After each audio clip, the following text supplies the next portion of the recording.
I must say I've been in search for the holy grail of materials to use as a base material for posterior class 2s for a long time. And Dentsply has now come out with this material that seems to answer all the prerequisites for an excellent base material.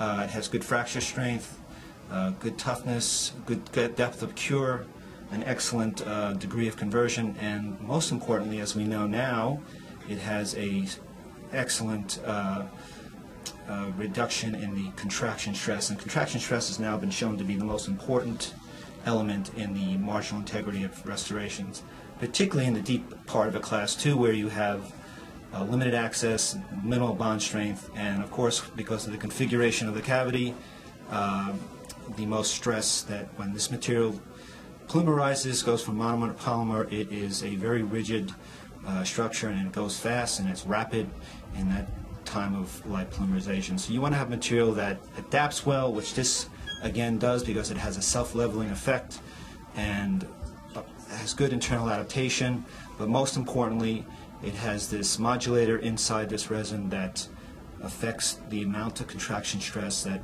undergoes when this polymerizes. And that to me is a major breakthrough in terms of dental materials. And it's quite easy to use. It's a flowable material, and again, because of the nature of the material and the flowability of this material, it will adapt well. So again, what you want to do is come to the base of the box and apply it slowly. And in this particular cavity, I'm going to apply about a millimeter and a half.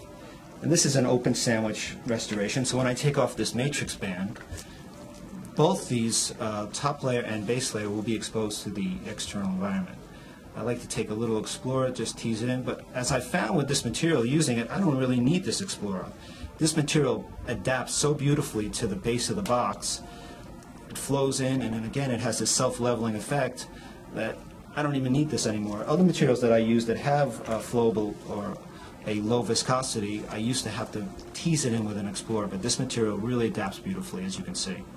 So again, depending on the depth of the box, if the 4mm box, I use a 2mm increment. The other thing about this is the depth of cure of this material is excellent. You can put up to 4mm if you want to. I always prefer to have a smaller increment, again, to lower the amount of stress when this material polymerizes. So we're going to light cure this material now.